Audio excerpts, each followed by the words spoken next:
നമസ്കാരം. Lights camera action എന്ന നമ്മുടെ ചാനലിലേക്ക് ഒരിക്കൽ കൂടി സ്വാഗതം. ഞാൻ നിങ്ങളുടെ ശാന്തിയുള്ള ദിനേശ്. കുപ്രസിദ്ധനായ ഒരു വലിയ കള്ളൻ കേരളത്തിലെ. അയാൾ എവിടെ മോഷണത്തിന് കയറിയപ്പോൾ വീട്ടുടമയായ സ്ത്രീയെ അവർ കണ്ടപ്പോൾ അവരെ കൊന്നു. അതിൻ്റെ വിധി പ്രഖ്യാപിച്ചു. ഈ കള്ളനെ തൂക്കിക്കൊല്ലാൻ വിധിച്ചു. തൂക്കിക്കൊല്ലുന്നതിന് മുമ്പായിട്ട് അവസാനമായിട്ട് എന്തെങ്കിലും ആഗ്രഹമുണ്ടോയെന്ന് ചോദിക്കുമല്ലോ. കള്ളനോടും ചോദിച്ചു. അപ്പോൾ കള്ളൻ പറഞ്ഞു, എനിക്ക് അവസാനമായിട്ട് എൻ്റെ അമ്മയെ ഒന്ന് കാണണം, അമ്മയോട് ഒരു സ്വകാര്യം പറയാനുണ്ട് എന്ന് പറഞ്ഞു. അങ്ങനെ ആഗ്രഹം സഫലമാക്കി. കള്ളൻ്റെ അമ്മയെ ജയിലിൽ കൊണ്ടുവന്നു. കള്ളൻ്റെ അടുത്ത് കൊണ്ടുവന്നു. കള്ളൻ ഒരു രഹസ്യം പറയാനായിട്ട് അമ്മയുടെ ചെവിയുടെ അടുത്തേക്ക് ചുണ്ടടുപ്പിച്ചു. അമ്മ, ഞാൻ സ്കൂളിൽ നിന്ന് വരുമ്പോൾ കൂട്ടുകാരുടെ പെൻസില്, നോട്ട് ബുക്ക്, പേന, റബ്ബർ ഒക്കെ മോഷ്ടിച്ചുകൊണ്ട് വരുന്ന കാണുമ്പോൾ അമ്മ ഇളിച്ചുകൊണ്ടിരുന്നതല്ലാതെ അന്ന് എനിക്കൊരു കിഴുക്കോ തല്ലോ വല്ലതുമൊക്കെ തന്ന് ആ പെൻസിലും പേനയും പുസ്തകവും റബ്ബറും ഒക്കെ തിരിച്ചു കൊണ്ടുവന്ന് കൊടറാ എന്ന് പറഞ്ഞ് പിറ്റേ ദിവസം ക്ലാസ്സിലേക്ക് തന്നയച്ചിരുന്നുവെങ്കിൽ എനിക്ക് ഈ ഗതി വരില്ലായിരുന്നു അമ്മ എന്ന് പറഞ്ഞിട്ട് അവൻ എന്ത് ചെയ്തെന്ന് വെച്ചാൽ സകൂതം അത് കേട്ടോണ്ടിരുന്ന അമ്മയുടെ ചെവിയെ കടിച്ച് പറിച്ചു കളഞ്ഞു. എന്നിട്ട് നേരെ തൂക്കുമരത്തിൽ കയറി തൂങ്ങി. ഇപ്പോൾ കൊക്കൈൻ കയ്യിൽ വെച്ചതിന്, മയക്കുമരുന്നായ കൊക്കൈൻ കയ്യിൽ വെച്ചതിന് അറസ്റ്റ് ചെയ്ത് കേസാക്കി ലോക്കപ്പിലിട്ട് കുറേ ദിവസം എന്തോ കിടക്കേണ്ടി വന്നു. 2-3 മാസമൊക്കെ കിടക്കേണ്ടി വന്നിട്ട് 10 വർഷം കേസ് പറഞ്ഞ് ഷൈൻ ടോം ചാക്കോ കുറ്റവിമുക്തനായി. എനിക്ക് ഒരുപാട് സന്തോഷമുണ്ട്. അയാൾ കുറ്റവിമുക്തനായി. നന്നായി എന്ന് ഞാൻ പറയും. സെറ്റിൽ നന്നായി പെരുമാറുന്ന നല്ല നടനാണ്. ഇപ്പോൾ കുറുപ്പെന്ന് പറഞ്ഞ പടത്തിലൊക്കെ ഞാൻ മുമ്പ് ഒരു എപ്പിസോഡ് ചെയ്തപ്പോൾ പറഞ്ഞല്ലോ, ഷൈൻ ടോം ചാക്കോ മനോഹരമായി ചെയ്ത നല്ല നടനാണ്. 10-15 ഞാൻ ഇങ്ങോട്ട് വരുന്നതിന് ഒരു 10-15 മിനിറ്റിന് മുമ്പ് ഞാൻ ഷൈൻ ടോം ചാക്കോയുടെ അച്ഛൻ ചാക്കോ കൊടുത്തിരിക്കുന്ന ഒരു സ്റ്റേറ്റ്മെൻറ്റ് കേട്ടിട്ടാണ് വന്നത്. എനിക്കപ്പോൾ തോന്നിയത്, ഈ ഷൈൻ ടോം ചാക്കോയെ ഫ്ലാറ്റിൽ റെയ്ഡ് ചെയ്ത് പിടിക്കുന്നതിന് ഒരു അരമണിക്കൂർ മുമ്പ് ഈ അന്വേഷണ ഉദ്യോഗസ്ഥർ വന്നിരുന്നെങ്കിൽ എറണാകുളത്തെ പ്രശസ്തനായ ഒരു സംവിധായകനും അയാളുടെ അഭിനേത്രിയായ ഭാര്യയും അകത്തായെന്നാണ് എറണാകുളത്തുള്ള വളരെ വിശ്വാസയോഗ്യമായ കേന്ദ്രങ്ങളിൽ നിന്ന് ഞാൻ അറിഞ്ഞത്. കാരണം അവരാണ് എറണാകുളത്ത് ഈ സിനിമയിൽ അപചയമുണ്ടാക്കാനായി മയക്കുമരുന്ന് വ്യാപകമായി വിൽക്കുന്ന ഏജൻസികളുടെ കണ്ണി എന്ന് പറയുന്നു. പക്ഷേ കിട്ടിയത് പാവം ഷൈൻ ടോം ചാക്കോയായിരുന്നു. സിനിമാ രംഗത്ത് സാർവത്രികമായി ലഹരി ഉപയോഗം വ്യാപിക്കപ്പെട്ടവരിൽ ഒരാളാണ് ഈ സംവിധായകനും അദ്ദേഹത്തിൻ്റെ ഭാര്യ എന്ന് പറയുന്നു. പക്ഷേ ഭാഗ്യം കൊണ്ട് അവർ രക്ഷപ്പെട്ടു. അതുപോട്ടെ, ഇവിടെ ഞാൻ പറയാൻ വന്നത്, ഷൈൻ ടോം ചാക്കോയെ കുറ്റവിമുക്തനാക്കിയപ്പോൾ ഷൈൻ്റെ അപ്പൻ, ഞാൻ പറഞ്ഞില്ലേ, ഞാൻ ഇങ്ങോട്ട് വരുന്നതിന് മുമ്പ് കണ്ട ഒരു പോസ്റ്റ് കണ്ടപ്പോഴാണ് എനിക്കിത് പറയണമെന്ന് തോന്നിയത്. എൻ്റെ മോൻ ഭയങ്കര കേമനാണ്, ലഹരികൾ എന്തെന്നറിയാത്തവനാണ് എന്നൊക്കെ പറഞ്ഞ് ഫേസ്ബുക്കിൽ ഒരു കുറിപ്പുമായി വന്നിരിക്കുകയാണ് അച്ഛൻ ചാക്കോ. വെറുതെ ഷൈനെ വെട്ടിലാക്കാൻ മാത്രമേ ഈ ഫേസ്ബുക്ക് കൊണ്ട് ഗുണമുണ്ടാവൂ എന്ന് ഞാൻ പറയുന്നു. ഷൈൻ ടോമിനെ ലഹരി കേസിൽ അറസ്റ്റ് ചെയ്തപ്പോൾ സിനിമാ മേഖല മുഴുവൻ സംശയത്തിൻ്റെ നിഴലിലാക്കിയെന്നും സിനിമ മുഴുവൻ ലഹരി ഒഴുകുകയാണെന്നും പറഞ്ഞു പരത്തി അത്രേ എന്നാണ് ചാക്കോ പറയുന്നത്. ആര് പറഞ്ഞു പരത്തി എന്ന് പുള്ളി പറയുന്നില്ല.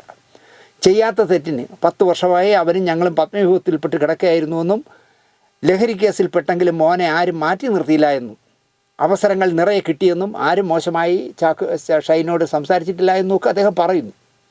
അവൻ തെറ്റ് ചെയ്തിട്ടില്ല എന്ന് എല്ലാവർക്കും അറിയാമെന്ന്. അത് വെറുതെയാണ്. അത് ചാക്കോയുടെ ഒരു എടുത്തുചാട്ട വർത്താനമെന്നേ ഞാൻ പറയുള്ളൂ. കഴിഞ്ഞ 10 വർഷവും അവന് നല്ല നല്ല അവസരങ്ങൾ കിട്ടിയെന്നും ചാക്കോ വെച്ച് കാച്ചുന്നു. അയാൾക്ക് നല്ല അവസരം കിട്ടിയത് അയാളുടെ നല്ല പെരുമാറ്റം കൊണ്ടാണ്. സെറ്റിൽ ഈ ചാനലുകൾ വന്ന് അഭിമുഖം നടത്തുമ്പോൾ മാത്രമേ ഷൈൻ ടോം ചാക്കോ വട്ടത്തനങ്ങൾ പറയാറുള്ളൂ, അല്ലെങ്കിൽ എന്തൊക്കെയോ ഗോഷ്ഠികൾ കാണിക്കാറുള്ളൂ. അയാൾ സെറ്റിൽ വളരെ കൃത്യതയോടെ വരികയും കൃത്യമായി അഭിനയിക്കുകയും ചെയ്യുന്ന ആളെന്ന് പറയുന്നു. അതിനൊന്നും ഈ പറഞ്ഞ അച്ഛൻ ചാക്കോയുടെ സർട്ടിഫിക്കറ്റ് വേണ്ട. അയാളെ നല്ല പിള്ളയാക്കാനൊന്നും നോക്കണ്ട. എൻ്റെ മകൻ ലഹരിയൊന്നും ഉപയോഗിക്കില്ല എന്ന് പറഞ്ഞ് പുണ്യാളനും ആക്കണ്ട. കേസിൽ നിന്ന് രക്ഷപ്പെട്ടത് നന്നായി എന്ന് മാത്രം പറഞ്ഞാൽ മതി. അതിനപ്പുറം ഞാൻ നന്നായിട്ടാണ് അടിച്ചു വളർത്തിയതാണ് അവനെ എന്നൊന്നും പറഞ്ഞു കളയരുത് ദേവിയത്. ഇനി ഞങ്ങൾ അന്വേഷണം തുടങ്ങാൻ പോവുകയാണത്രേ. ആര്? CBIക്ക് മുകളിലാണ് ഈ ചാക്കോ. ഷൈൻ ടോം ചാക്കോയുടെ അച്ഛൻ അന്വേഷണം തുടങ്ങാൻ പോവുകയാണെന്ന്. ഇതിന് പിന്നിൽ ആരെങ്കിലും ഉണ്ടോ ഇല്ലയോ എന്നൊക്കെ അന്വേഷിക്കാൻ പോവുകയാണത്രേ. വെറുതെ ഷൈൻ ടോം ചാക്കയെ കുഴിയിൽ ചാടിക്കേണ്ട അപ്പനായിട്ട് എന്നാണ് എനിക്ക് പറയാനുള്ളത്. അയാൾ നല്ല വേഷങ്ങൾ ചെയ്ത് അഭിമുഖങ്ങൾ കോപ്പറേറ്റുകളൊക്കെ കാട്ടി നന്നായി ജീവിക്കട്ടെ, അപ്പനായിട്ട് അവനെ വെട്ടിലാക്കണ്ട എന്നാണ് എനിക്ക് പറയാനുള്ളത്. നിങ്ങൾക്ക് കൃത്യമായിട്ട് അറിയാം എറണാകുളത്ത് ആരൊക്കെയാണ് ലഹരി ഉപയോഗിക്കുന്നത്, അതെവിടെ നിന്നൊക്കെയാണ് കിട്ടുന്നത്, അതിനെന്ത് വിലയാവുന്നു എന്നൊക്കെ അറിയാവുന്ന അപ്പനാണ് ഈ വെള്ളം പൂശാൻ ശ്രമിക്കുന്നതെന്ന് ഞാൻ പറയും. എൻ്റെ പൊന്നപ്പാ, വെറുതെ മോനെ വീണ്ടും കുഴി ചാടിക്കല്ലേ. ഇതാണ് എനിക്ക് പറയാനുള്ളത് ആമുഖമായിട്ട്.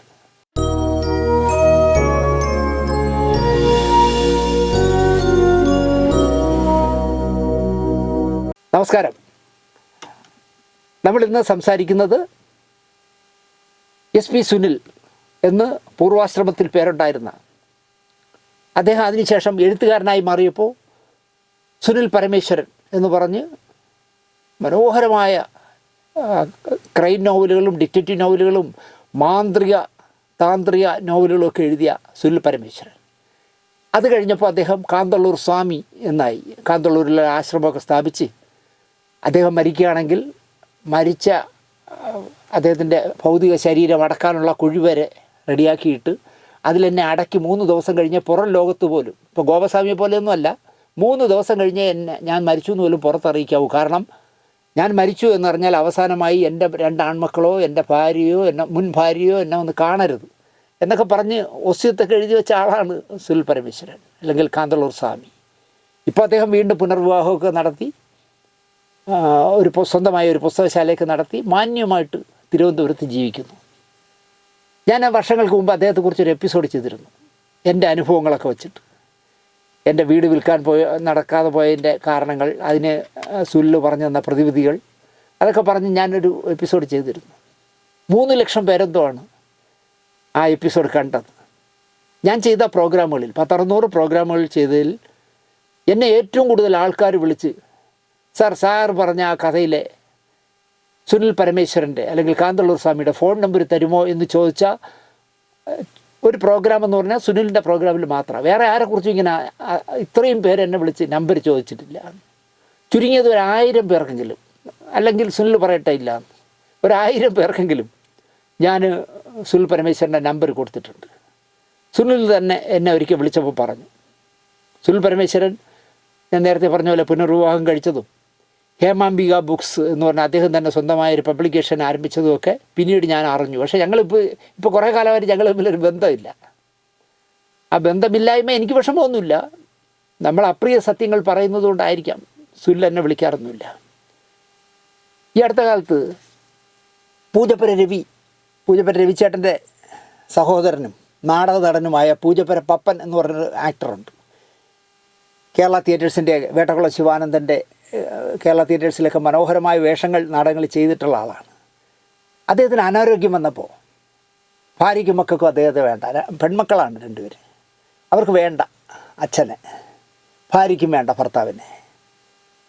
ജീവിതം ദുരിതമാണെന്ന്, പൂജപ്പുര പപ്പൻ്റെ ജീവിതം ദുരിതമാണെന്ന് മറ്റൊരു നടനായ അനിൽ മുണ്ടണി എന്ന് പറഞ്ഞ മറ്റൊരു നാടക നടൻ എന്നെ വിളിച്ച് പറഞ്ഞു.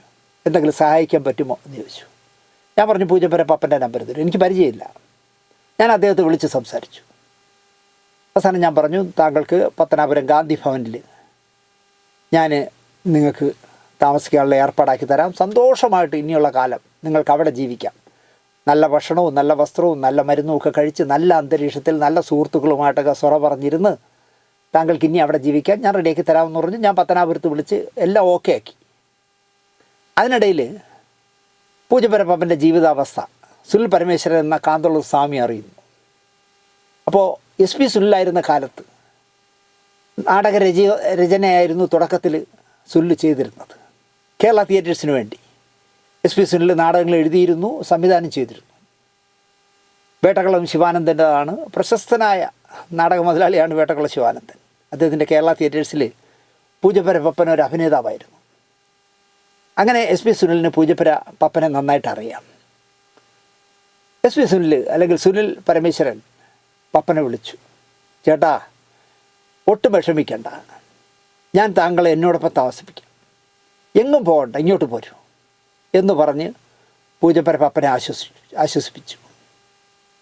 ഞാൻ എന്ത് ചെയ്യണം എന്നായി പൂജപ്പുര പപ്പ എന്നെ വിളിച്ചിട്ട് കേൾക്കണം, സാറേ ഞാൻ എന്താ ചെയ്യണ്ടേ, കാരണം പത്തനാപുരം ഗാന്ധി ഭവനിൽ കൊണ്ടാക്കാൻ ഏർപ്പാട് ചെയ്തിരിക്കുക. ഞാൻ എൻ്റെ കാറിൽ കൊണ്ടാക്കാമെന്നാണല്ലോ പറഞ്ഞത്. ഞാൻ പറഞ്ഞു സന്തോഷമായി, നിങ്ങൾ സുനിലിനോടൊപ്പം പോകും. ഇപ്പോൾ സ്വന്തമായി പുസ്തകശാലയൊക്കെ നടത്തി ഭംഗിയായിട്ട് ജീവിക്കുകയാണ് സുനിൽ. സുനിലിന് താങ്കളെ കൊണ്ട് കഴിയുന്ന പണികളൊക്കെ ചെയ്ത് അവിടെ നിൽക്കും. പുസ്തകശാലയാകുമ്പോൾ എന്തെങ്കിലും അടുക്കാനും പറക്കാനും പോസ്റ്റ് ചെയ്യാനും ഒക്കെ കാണുമല്ലോ. എപ്പോഴെങ്കിലും സുനിലിനുമായി അവിടെ താമസിക്കുമ്പോൾ അവിടെ വിടണം എന്ന് തോന്നിയാൽ താങ്കൾ എന്നെ വിളിക്കും, ഞാൻ കൊണ്ടാക്കാം ഗാന്ധി ഭവനിൽ. പപ്പന് വലിയ സന്തോഷമായി.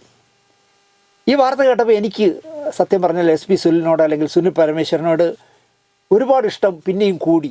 കാരണം അയാൾ തന്നെ ജീവിതം രണ്ടറ്റം മുട്ടിക്കാനായി ബുദ്ധിമുട്ടുന്നു. ശതകോടീശ്വരനായി വളർന്നിട്ട് താഴേക്ക് സീറോയിലേക്ക് വന്ന മനുഷ്യൻ വീണ്ടും ജീവിതം കരിപിടിപ്പിക്കാൻ ശ്രമിക്കുന്ന ശ്രമത്തിനിടയിൽ തനിക്ക് പരിചയമുള്ള ഒരാൾ ഭാര്യയുടെയും മക്കളുടെയും ക്രൂരമായ പീഡനങ്ങളിലൂടെ പുറത്താവുകയും അയാൾക്ക് ജീവിക്കാൻ നിവൃത്തിയില്ലാത്തൊരവസ്ഥ വരുന്നു എന്നറിഞ്ഞപ്പോൾ എന്നോടൊപ്പം പോരും, ഞാൻ നോക്കിക്കൊള്ളാം എന്ന് പറയണമെങ്കിൽ വലിയ മനസ്സ് വേണം. എനിക്കൊന്നുമില്ല വലിയ മനസ്സ്. അതുകൊണ്ട് തന്നെ എനിക്ക് സുനിൽ പരമേശ്വരനെ കുറിച്ച് വീണ്ടും മതിപ്പേറി. സീറോയിൽ നിന്നാണ് കോടികളുടെ ജീവിത പശ്ചാത്തലം ഉണ്ടാക്കിയത് സുനിൽ. സമ്പന്നതയുടെ ആർഭാടത്തിൽ ആർഭാടത്തിൻ്റെ ലോകത്ത് കുറേ കാലം ജീവിച്ച ശേഷം ഒരു രാത്രി എല്ലാം നഷ്ടപ്പെട്ട് എല്ലാം ഇട്ടെറിഞ്ഞ് കാഷായ വസ്ത്രത്തിൽ ജീവിതത്തെ പുതപ്പിച്ച് ഒന്നേ ജീവിത പന്താവിൽ പിച്ച വെച്ച് തുടങ്ങിയ സുനിൽ പരമേശ്വരൻ എന്ന കാന്തളൂർ സ്വാമി. ഈ 3 പരിവർത്തനങ്ങൾ കണ്ട ആളാണ് ഞാൻ. കാരണം ഒന്നുമില്ലാതെ സാധാരണ ഒരു ചെറുപ്പക്കാരനായി SP സുനിൽ എന്ന് പറഞ്ഞ ആളിനെ ഞാൻ കണ്ടിട്ടുണ്ട്. അന്ന് നാടകങ്ങളോ ഒന്നും എഴുതിയിട്ടില്ല. അതൊക്കെ കഴിഞ്ഞ് അദ്ദേഹം വലിയ ബിസിനസ്മാനായി, കോടികളുടെ ആസ്തിയായി, വലിയ കന്നഡ പടങ്ങൾക്ക് തിരക്കഥ എഴുതുന്ന കാന്തളൂർ സ്വാമിയായ ശേഷം ഇയാൾ ബാംഗ്ലൂർ എയർപോർട്ടിലോ ഹൈദരാബാദിലെ എയർപോർട്ടിലൊക്കെ ചെന്നിറങ്ങിയാൽ 50 കാറിൻ്റെ 100 കാറിൻ്റെയൊക്കെ അകമ്പടിയിലാണ് ഇയാളെ കൊണ്ടുപോകുന്നത് പൂജയ്ക്കൊക്കെ. അതും ഞാൻ കണ്ടതാണ്. ഒരുപാട് സിനിമകളുടെ പൂജയ്ക്ക് കാന്തളൂർ സ്വാമി പോകുന്നത്. ഒരു കാലത്ത് തൻ്റെ പരിചിതനായിരുന്ന ഒരു കലാകാരൻ വീട്ടുകാർക്ക് വേണ്ടാതായപ്പോൾ ഇനി പോരൂ എന്നോടൊപ്പം ജീവിക്കാം എന്ന് കൈ കൊടുക്കുക എന്നത് എല്ലാവർക്കും കഴിയുന്നതല്ല, വലിയ മനസ്സുള്ളവർക്കേ കഴിയും. 2 നാൾ മുമ്പ് എൻ്റെയും SP സുനിലിൻ്റെയും സുഹൃത്തായ ജോബി എനിക്കൊരു ക്ഷണക്കത്തയച്ചു. ഞാൻ അയാളെ കതിർ എന്നാണ് വിളിക്കുന്നത്. ഒരു സംഘടന, കതിർ എന്ന് പറഞ്ഞൊരു സംഘടന നടത്തുന്ന ആളാണ്. അപ്പോൾ അദ്ദേഹം എനിക്ക് അയച്ച ക്ഷണക്കത്ത് എന്താണെന്ന് ചോദിച്ചാൽ, സുനിൽ പരമേശ്വരൻ്റെ പുതിയ നോവലിൻ്റെ പ്രകാശനം. സുനിലിൻ്റെ 45ാമത്തെ പുസ്തകമാണ്. ഉടയോൻ വാഴി അശ്വത്ഥാമ എന്നാണ് പുസ്തകത്തിൻ്റെ പേര്. തിരുവനന്തപുരത്തായിരുന്നു പ്രകാശനം ഈ കഴിഞ്ഞ ഞായറാഴ്ച. എന്തായാലും പോകണ്ട എന്ന് ഞാൻ തീരുമാനിച്ചു. കാരണം എന്നെ ജോഫി അല്ലല്ലോ വിളിക്കേണ്ടത്. എന്നെ വിളിക്കണമെങ്കിൽ SP സുനിൽ വിളിക്കണം. സുനിൽ വിളിച്ചില്ല. പകരം അതിൽ ഒരു പ്രാസംഗികനായിട്ടോ എന്തോ ചടങ്ങിൽ പങ്കെടുക്കാൻ വരുന്ന തൃശ്ശൂരുകാരനായ ജോഫി വിളിച്ചു. ഞങ്ങളുടെ രണ്ടുപേരുടെയും സുഹൃത്താണ്. ഞാൻ മനസ്സിലാലോചിച്ചു, അത് വേണ്ട, പോണ്ട. പോയില്ല. ഞാനും സുനിലും തിരുവനന്തപുരത്ത് ജീവിക്കുമ്പോൾ തൃശ്ശൂരുള്ള ജോഫി ക്ഷണിക്കുമ്പോൾ പോകണ്ട എന്ന് ഞങ്ങൾ നിശ്ചയിച്ചു.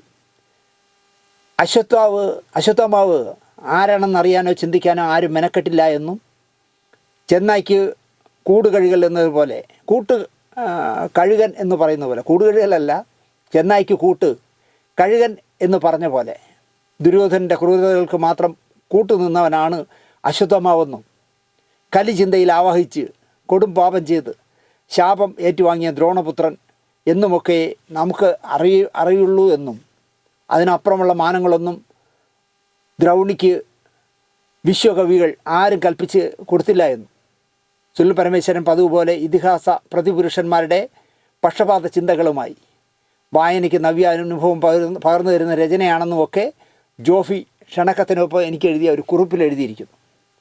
എങ്ങനെ ആയാലും വേണ്ടില്ല, SP സുനിൽ എന്ന സുനിൽ പരമേശ്വരൻ തൻ്റെ രചനകളുമായും സന്തോഷമായും ജീവിക്കട്ടെ ഇവിടെ എന്ന് മാത്രമേ ഞാൻ പ്രാർത്ഥിച്ചുള്ളൂ. ഇപ്പോൾ ഞാൻ സുനിൽ പരമേശ്വരനെ ഓർത്തത് മറ്റൊരു കഥ പറയാനായിരുന്നു. ഞാൻ എപ്പോഴും എൻ്റെ അമ്മ പറഞ്ഞ കാര്യം ആലോചിക്കുമായിരുന്നു.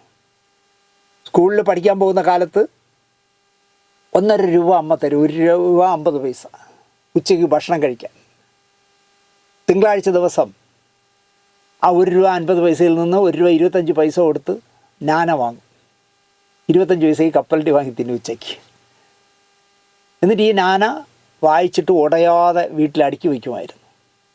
അങ്ങനെ അടുക്കി വെച്ച് ഒരുപാടായപ്പോൾ എൻ്റെ അമ്മ പറയുമായിരുന്നു, എടാ വല്ല ആക്രിക്കാർക്ക് എടുത്ത് കൊടുക്കുക, നീ എന്തിനാണ് ഈ വീട്ടിൽ ഈ ആക്രിക്കട പോലെ ഇങ്ങനെ ഈ പത്രങ്ങളും പേപ്പറുകളും ഒക്കെ വാരി കൂട്ടുന്നതെന്ന് ചോദിക്കുമായിരുന്നു. എന്തോ യൂട്യൂബ് വരുമെന്നോ ഫേസ്ബുക്ക് വരുമെന്നോ വാട്സാപ്പ് വരുമെന്നോ ഇൻസ്റ്റാഗ്രാം വരുമെന്നോ ഒന്നും വിചാരിച്ചിട്ടല്ല ഞാൻ അന്നത് സൂക്ഷിച്ചു വെച്ചത്. ഇന്നും ഞാൻ ആ ശീലം തുടരുന്നു. എവിടെയെങ്കിലും ഒരു പേപ്പർ കിട്ടിയാൽ, ഏതെങ്കിലും ഒരു സുഹൃത്തിൻ്റെ വീട്ടിൽ പോകുമ്പോൾ ഞാൻ വായിക്കാത്ത ഏതെങ്കിലും പത്രത്തിൻ്റെ ഞായറാഴ്ച പതിപ്പുകൾ കിടക്കണമെങ്കിൽ ഞാൻ അവരോട് ചോദിക്കും, ഇപ്പോഴും ചോദിക്കും, എടുത്തോട്ടെ എന്ന്. ഞാനത് വീട്ടിൽ കൊണ്ട് സൂക്ഷിച്ചു വയ്ക്കും. കാരണം അവിടെ ഇരിക്കട്ടെ, നമുക്ക് എന്തെങ്കിലും അത് ഉപകരിക്കുമെന്ന് എൻ്റെ മനസ്സ് പറയും.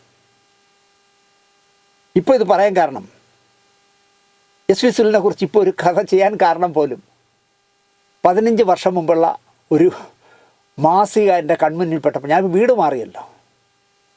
വീട് മാറിയത് ഭയങ്കര രസമാണ്.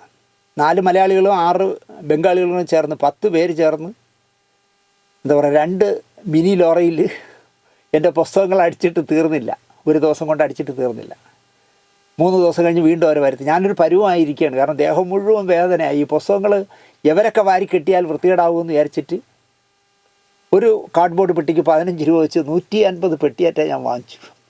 തിരുമലയിൽ ഇനി ഒരു കടയിലും കാർഡ്ബോർഡ് പെട്ടിയില്ല. മാർജിൻ ഫ്രീ അടക്കം എല്ലായിടത്തുനിന്നും കുന്നിൽ സൂപ്പർ മാർക്കറ്റിൽ വരെ പോയി വാങ്ങി അതിനകത്ത് പുസ്തകങ്ങൾ അടുക്കി, വാരികൾ അടുക്കി, സെല്ലോ ടേപ്പിട്ട് ഒട്ടിച്ച്, അല്ലെങ്കിൽ ഈ ബംഗാളികളെ കൊണ്ട് ഇല്ലാതാക്കും.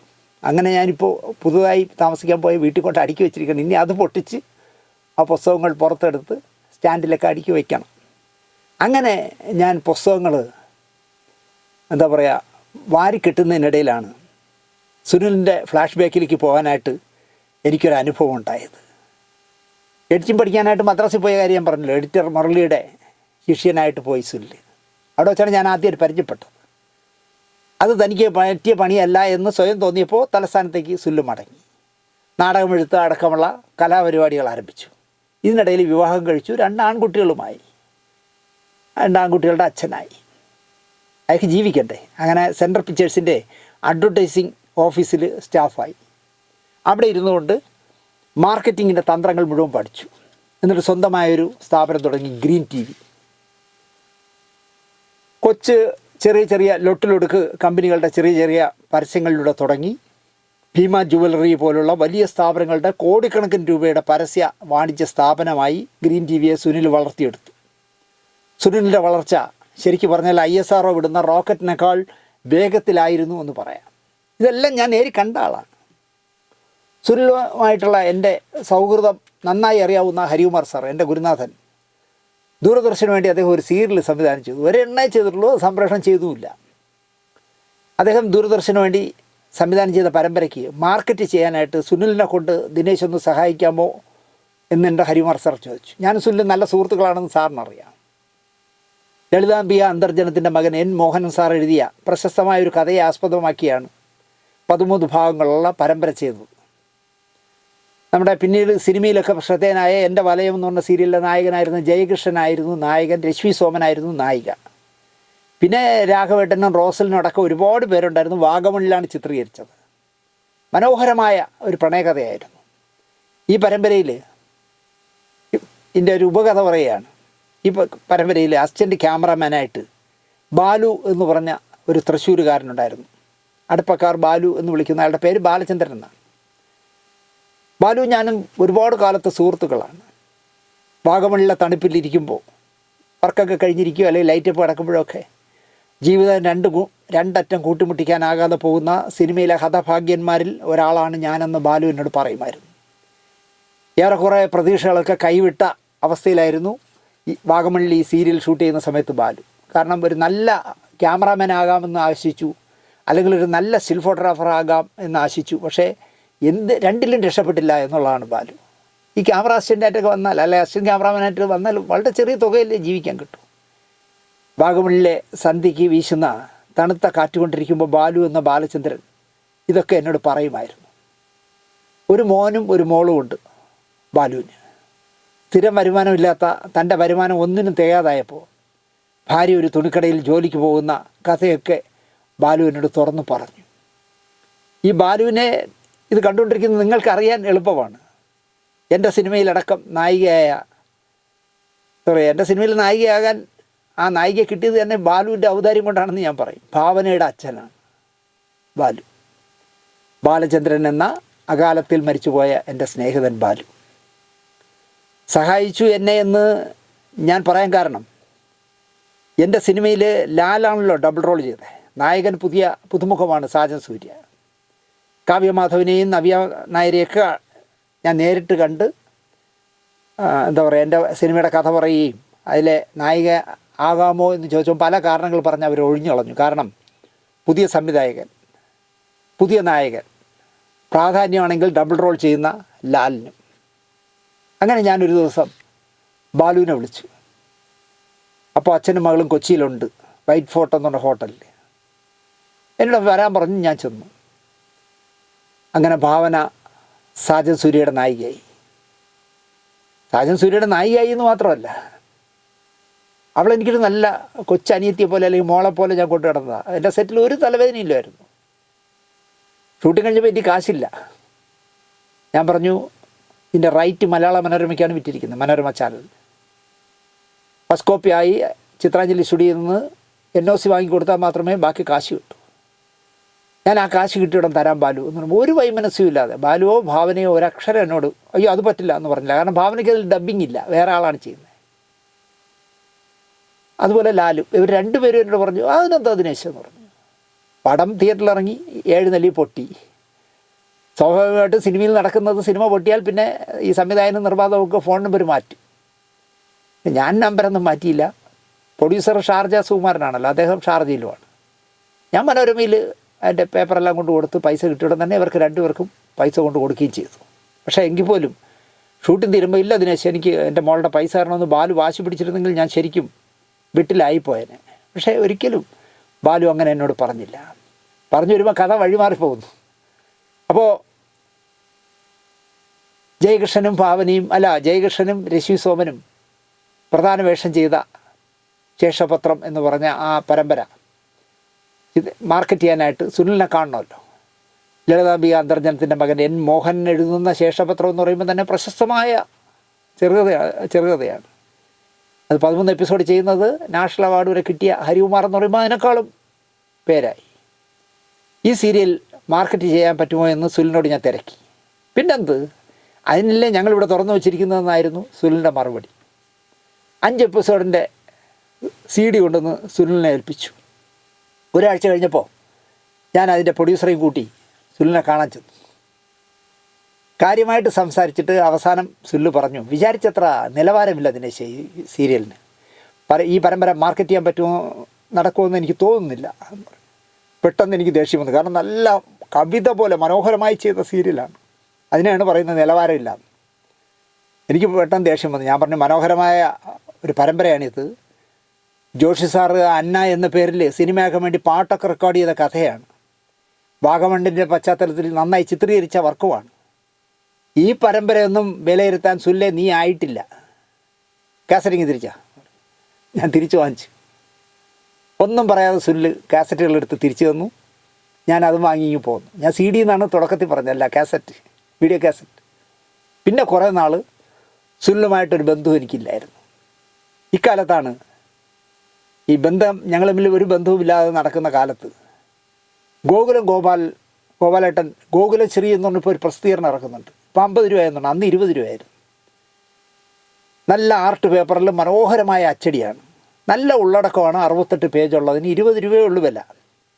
ഒരു വർഷം ഒന്നിച്ച് കാശടച്ചാൽ 200 രൂപ അടച്ചാൽ മതി. എല്ലാ മാസവും 7-ാം തീയതി മുടങ്ങാതെ നമുക്ക് ഗോകുലശ്രീ കിട്ടുമായിരുന്നു. അങ്ങനെ ഞാൻ 200 രൂപ അടച്ചു. അങ്ങനെ എനിക്ക് ഒരിക്കൽ വന്ന ഗോകുലശ്രീയുടെ പുതിയ പതിപ്പ് പോളിത്തീൻ കവറിലാണ് വരുന്നത്. ഞാൻ ഇതിൽ ആ പടം കാണിക്കാം. ആ പോളിത്തീൻ കവർ പോലും ഞാൻ കളഞ്ഞിട്ടില്ല എന്നുള്ളതാണ്. അതിലൂടെ നോക്കുമ്പോൾ അതിനകത്തിരിക്കുന്ന കവറിൽ SP സുനിലിൻ്റെ ഫോട്ടോയാണ്, കൂടെ ഭാവനയുടെ. സിനിമാ രംഗത്തെ ഒരാളെ ഞാൻ പ്രണയിക്കുന്നു എന്ന് ഭാവന തുറന്നു പറയുന്ന ഒരു ഇൻ്റർവ്യൂ ആണ് ആ എപ്പിസോഡിലുള്ളത്. മരിച്ചവരുമായി സംവദിക്കുന്ന ഒരാൾ എന്ന ടൈറ്റിലിൽ SP സുനിലുമായുള്ള ഒരു ഇൻ്റർവ്യൂ ഉണ്ട് അതിൻ്റെ അകത്ത്. അതാണ് സുനിലിൻ്റെ പടം കവർ അടിച്ചിരിക്കുന്നത്. അദ്ദേഹം എഴുതുന്ന ഒരു നോവൽ അതിൽ വരുന്നുണ്ട്. 14ാമത്തെ ഭാഗമായി. 17A എന്നാണ് ആ നോവലിൻ്റെ പേര്. അരുൺ മണമൽ എന്ന് പറഞ്ഞ ആളാണ് സുനിലിനെ ഇൻ്റർവ്യൂ ചെയ്തിരിക്കുന്നത്. അതിലെന്നെ അതിശയപ്പെടുത്തിയത്, കോടിക്കണക്കിന് രൂപയുടെ മുതലാളിയായി നിൽക്കുകയും ഒരിക്കൽ എന്നെ കണ്ടപ്പോൾ 58-68 ലക്ഷം രൂപ ഇൻകം ടാക്സുകാർ വീട്ടിൽ വന്ന് കള്ളപ്പണം എടുത്തുകൊണ്ട് മക്കളെയൊക്കെ ചെയ്തെന്ന് 10 രൂപ എടുത്തുകൊണ്ട് പോയതുപോലെ പറഞ്ഞ സുനിൽ പരമേശ്വരൻ എന്ന് പറഞ്ഞ ബിസിനസ് മാഗ്നറ്റ്, സൂര്യകാലടി മനയിലെ മാന്ത്രികനായ സൂര്യൻ സുബ്രഹ്മണ്യൻ ഭട്ടതിരിപ്പാടിന് കീഴിൽ സുനിലിന് ചാമുണ്ഡി മന്ത്ര ദീക്ഷ കൊടുക്കുന്ന ചിത്രമാണ് അതിലെന്നെ അതിശയിപ്പിച്ചത്. ഈ ഇൻ്റർവ്യൂവിൻ്റെ ഇടയിൽ കൊടുത്തിട്ടുണ്ടത്. അങ്ങനെ സുനിൽ മന്ത്രദീക്ഷ വാങ്ങിക്കുന്നു സൂര്യകാലടി മനയിൽ ചെന്നിട്ട്. ലക്ഷങ്ങളിൽ നിന്നും കോടിയിലേക്ക് ഗ്രീൻ ടി വി വളരുന്ന കാലത്ത് സുനിൽ എന്തിന് മന്ത്രദീക്ഷ വാങ്ങുന്നു എന്ന് ഞാൻ അറിയാതെ ചിന്തിച്ചു പോയി. അയാൾക്ക് വേറെ ഒരു പണിയില്ല, ഇതെന്തിനാണ് ഇയാൾ ഇത് ചെയ്യുന്നത് എന്നായിരുന്നു. മന്ത്രോപദേശം ലഭിക്കുക എന്ന് വെച്ചാൽ ഒരു പുതിയ സിദ്ധി നമ്മിലേക്ക് വന്നു ചേരുന്നു എന്നാണ്. ഈ സിദ്ധി സമൂഹത്തിനോ വ്യക്തിക്കോ ഹിതകരമല്ലാത്ത രീതിയിൽ ഉപയോഗിക്കാൻ പാടില്ല. സുനിലിനെ സംബന്ധിച്ചിടത്തോളം ഈ സിദ്ധി കൊണ്ട് നടക്കാനുള്ള കേപ്പബിലിറ്റി അദ്ദേഹത്തിനുണ്ട് എന്ന് ആളിൻ്റെ സ്വഭാവത്തിൽ നിന്നും മനസ്സിലായി. ഇതാണ് മന്ത്രദീക്ഷ നൽകാനുള്ള ഒരു കാരണം. ഓരോരുത്തർക്കും അവരുടേതായ അഭിരുചിക്ക് അനുസരിച്ചുള്ള ഉപാസനാമൂർത്തികളുണ്ടാവും. സുനിൽ പരമേശ്വരൻ്റെ ഉപാസനാമൂർത്തി ഒരു പ്രത്യേക ദേവതയാണെന്ന് കണ്ടെത്തുകയും അത് പൂർവ്വജന്മ ബന്ധമുള്ളതും പൂർവ്വജന്മത്തിൽ ഉപാസിച്ചിട്ടുള്ളതുമാണെന്ന് മനസ്സിലാക്കുകയും ചെയ്തു. ഇതാണ് രണ്ടാമത്തെ കാര്യം. ഉപാസനയ്ക്ക് അനുയോജ്യമായ മാനസിക ശാരീരിക സ്ഥിരത അദ്ദേഹത്തിനുണ്ടെന്നാണ് മൂന്നാമത്തെ കാര്യം. ഇതൊക്കെ അദ്ദേഹത്തിന് മന്ത്രദീക്ഷ കൊടുത്ത സൂര്യൻ സുബ്രഹ്മണ്യ ഭട്ടതിരിപ്പാട് ആ പ്രസിദ്ധീകരണത്തിൽ പറഞ്ഞിട്ടുണ്ട്. എന്തുകൊണ്ട് സുനിൽ പരമേശ്വരന് ഞങ്ങൾ മന്ത്രദീക്ഷ കൊടുത്തു എന്നുള്ളതിന് കാരണങ്ങൾ അദ്ദേഹം പറഞ്ഞ ഈ 2-3 കാരണങ്ങൾ അദ്ദേഹം പരീക്ഷിച്ച ശേഷമാണ് മന്ത്രദീക്ഷ കൊടുത്തത്. മന്ത്രദീക്ഷ ലഭിച്ചു കഴിഞ്ഞാൽ അത് നിത്യേന ഉപാസിക്കണം. ഉപാസന ഒരേ സമയം നേട്ടവും ബാധ്യതയുമാണ്. ഉപാസന മൂലമുണ്ടാകുന്ന ദൈവിക ശക്തി എപ്പോഴും ഉപാസകനോടൊപ്പം ഉണ്ടാകും. കൃത്യമായി പാലിച്ചില്ലെങ്കിൽ അതൊരു ദുർബാധയായി മാറാൻ സാധ്യതയുണ്ട്. അത് ചിലപ്പോൾ സ്വയം നാശത്തിന് കാരണമായി തീരാനും ഇടയുണ്ട്. ആത്മാക്കളുമായി സമ്പർക്കപ്പെടാനുള്ള സിദ്ധി സുനിലിന് സ്വന്തമായി സിദ്ധിച്ചിട്ടുള്ളതാണ്. അത്തരം സിദ്ധികൾ ഒരുപക്ഷെ അദ്ദേഹത്തെ തന്നെ നശിപ്പിക്കാൻ തക്കവിധമായേക്കും. എന്നാൽ മന്ത്രദീക്ഷ കൃത്യമായി പാലിച്ചാൽ ഈ സിദ്ധി നിലനിൽക്കുകയും അപകടകരമായ രീതിയിൽ ബാധിക്കാതിരിക്കുകയും ചെയ്യും. ഇതാണ് ദീക്ഷ കൊടുത്ത സൂര്യൻ സുബ്രഹ്മണ്യൻ ഭട്ടതിരിപ്പാടിൻ്റെ കാഴ്ചപ്പാട്. എന്തായാലും എൻ്റെ സുഹൃത്ത് മന്ത്രദീക്ഷ വാങ്ങി എന്ന് വായിച്ചപ്പോൾ എനിക്കെന്തോ ഒരു വല്ലായ്മ തോന്നി. കാരണം വേണ്ടിയില്ലാത്ത പണിയാണ് സുനിൽ ചെയ്യുന്നതെന്ന് എനിക്ക് തോന്നി. ഞാൻ ഉടനെ സുനിലിനെ വിളിച്ചു.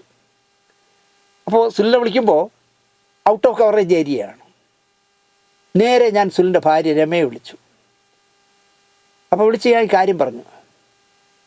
എന്താ ദിനേശേട്ടാ, ഞങ്ങളോടൊക്കെ പിണക്കമാണോ, പിണക്കം മാറിയോ എന്നൊക്കെയാണ് രമ ആദ്യം കുശലം ചോദിച്ചത്. രമ എപ്പോഴും എന്നോട് വളരെ പ്ലീസിങ് ആയിട്ട് പെരുമാറുന്ന ആളാണ്.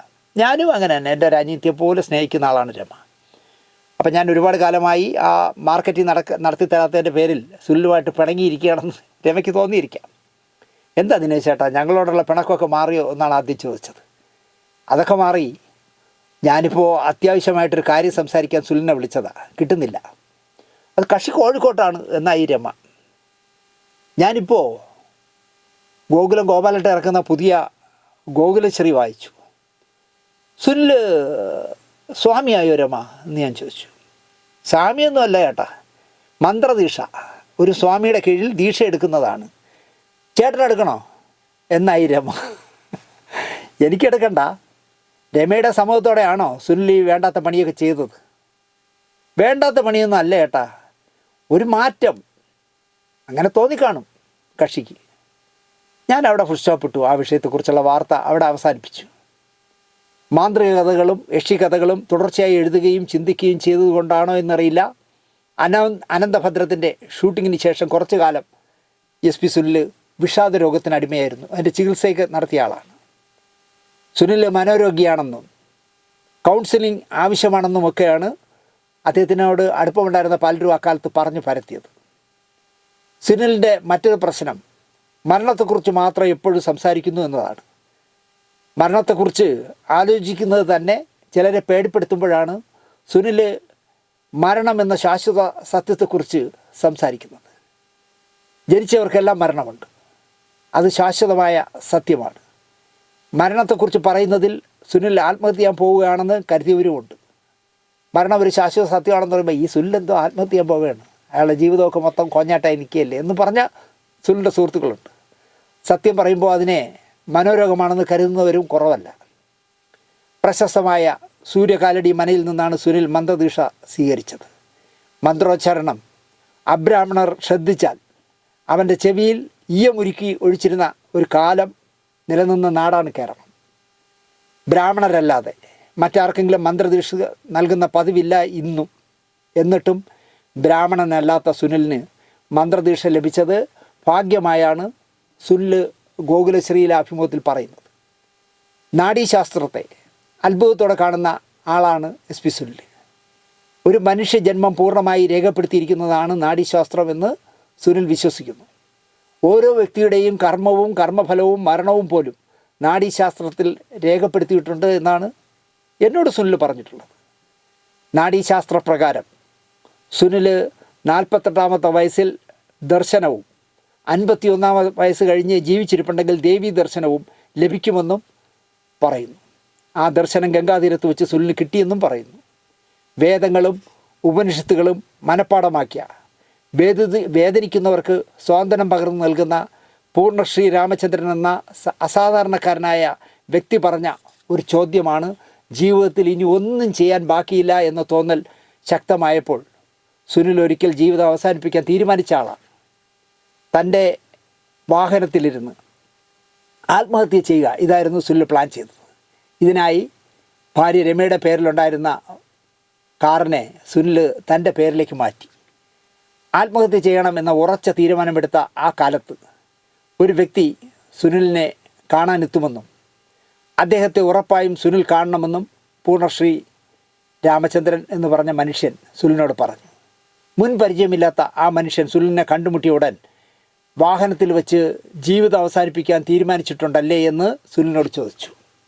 കഴിഞ്ഞ ഏതോ ജന്മത്തിൽ വില്ലുവണ്ടിയിൽ വെച്ച് ആത്മഹത്യ ചെയ്ത ഗംഗൻ എന്നു പേരുള്ള മനുഷ്യൻ്റെ അല്ലെങ്കിൽ വ്യക്തിയുടെ പുനർജന്മമാണ് സുനിലെന്നാണ് ആ വന്ന മനുഷ്യൻ സുനിലിനോട് പറഞ്ഞത്.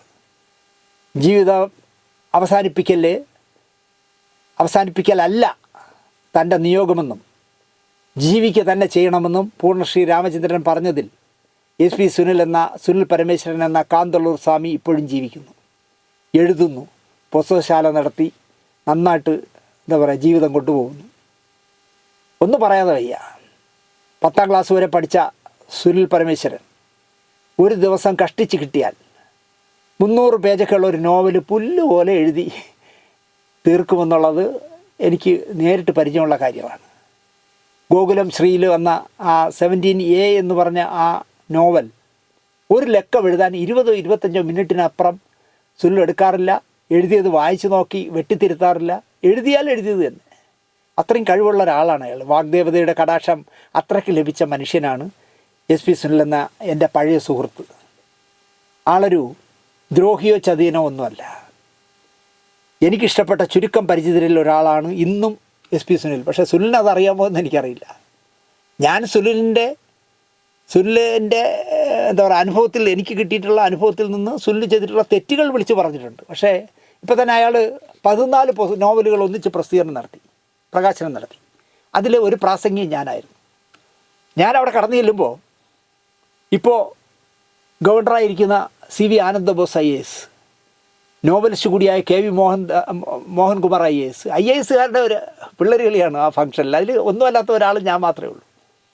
ഇവരൊക്കെ പ്രസംഗിക്കുമ്പോൾ കാന്തള്ളൂർ സ്വാമിയുടെ ഈ 14 നോവലുകൾ പ്രസിദ്ധീകരിക്കാൻ ഞങ്ങൾക്ക് അതിയായ ആഗ്രഹമുണ്ടെന്നൊക്കെ പറഞ്ഞ് സംസാരിച്ചു.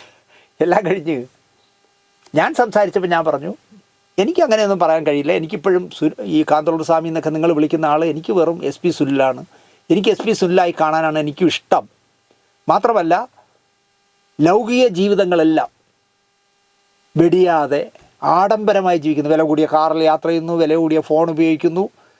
അങ്ങനെ ജീവിക്കുന്ന ലൗകിക ജീവിതത്തിൽ ഒരു സാധാരണ മനുഷ്യൻ അനുവർത്തിക്കുന്ന എല്ലാ കാര്യങ്ങളും കൊണ്ട് നടക്കുന്ന ഒരാളിന് സന്യാസിയാവാൻ കഴിയില്ല എന്നൊക്കെ പറഞ്ഞ് ഞാൻ പ്രസംഗിച്ചു. ചിലപ്പോൾ സുനിലിന് തോന്നിക്കാണും ഇവനെ വിളിച്ചത് പാരയായിരുന്നു. ഞാനതുകൊണ്ട് അയാളെ SP സുനിലെന്നേ വിളിക്കുള്ളൂ എന്ന് ഞാൻ അവിടെ അസന്നിഗ്ധമായി പറഞ്ഞു. 14 നോവലുകൾ ഒരു തുണിസഞ്ചിയിലിട്ട് സമ്മാനമായിട്ട് തരികയും ചെയ്തു. പക്ഷേ അതിനുശേഷം ഇപ്പം നടന്ന നേരത്തെ പറഞ്ഞ അശ്വത്ഥാമാവിൻ്റെ പുസ്തകം ഒന്ന് റിലീസ് ചെയ്തപ്പോൾ എന്നെ വിളിക്കേണ്ടെന്ന് തീരുമാനിച്ചു കാണും. പക്ഷേ എന്നാലും ഞാൻ പറയുന്നു, എനിക്ക് ഇഷ്ടപ്പെട്ട ചുരുക്കം പരിചിതരിൽ ഒരാളാണ് SP സുനിൽ.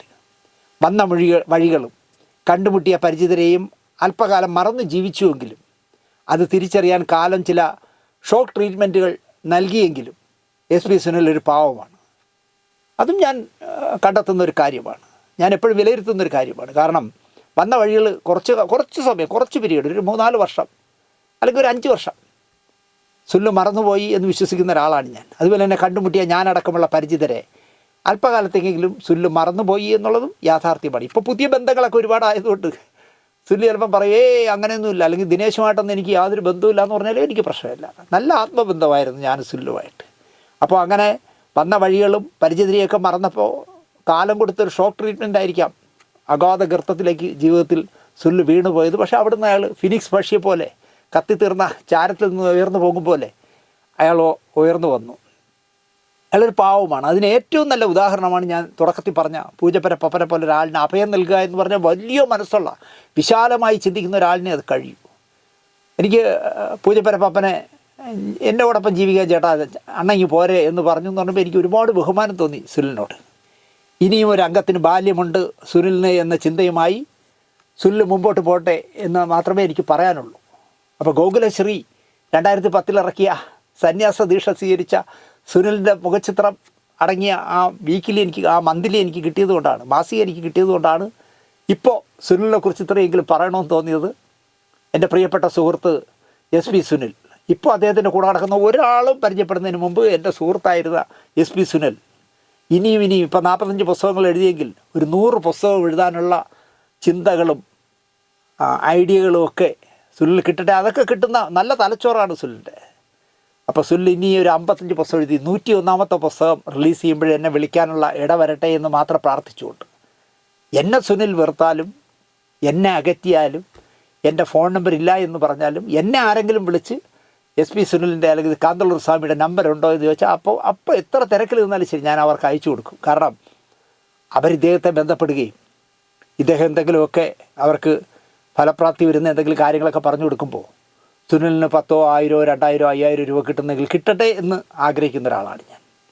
അത് പ്രോത്സാഹിപ്പിക്കുകയല്ല കാരണം ഞാൻ ഇതിലൊന്നും വിശ്വസിക്കുന്ന ഒരാളല്ല. എങ്കിൽ പോലും അങ്ങനെ വിശ്വസിക്കുന്നവർക്ക് ഒരു അത്താണിയാവാൻ സുനിലിൻ്റെ ചില വാചകങ്ങൾ കൊണ്ട് കഴിയുന്നുവെങ്കിൽ ഈ പശുവിൻ്റെ മുതുകിലിരുന്ന് പുഴു എടുക്കുന്ന കാക്ക പുഴു എടുക്കുമ്പോൾ പണ്ടുള്ളവർ പറയും കാക്കയുടെ വിശപ്പും മാറും പശുവിൻ്റെ ചൊറിച്ചിലും മാറും എന്ന് പറഞ്ഞതുപോലെ സുനിലിന് ജീവിക്കാനുള്ളൊരു വരുമാനം ഒരു 10,000-5,000 രൂപ ഒരാളുടെ നിന്ന് കിട്ടട്ടെ.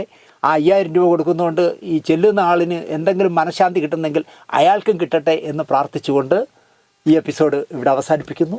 എൻ്റെ സുഹൃത്തായ SP സുനിലിൻ്റെ ആയുസ്സിനും ആരോഗ്യത്തിനും ഒരുപാട് കാലം തുണയുണ്ടാകട്ടെ എന്ന് പ്രാർത്ഥിച്ചുകൊണ്ട്, അദ്ദേഹം ഉപാസിക്കുന്ന ദൈവത്തിൻ്റെ തുണയുണ്ടാകട്ടെ എന്ന് പ്രാർത്ഥിച്ചുകൊണ്ട് നിർത്തുന്നു. നന്ദി, നമസ്കാരം.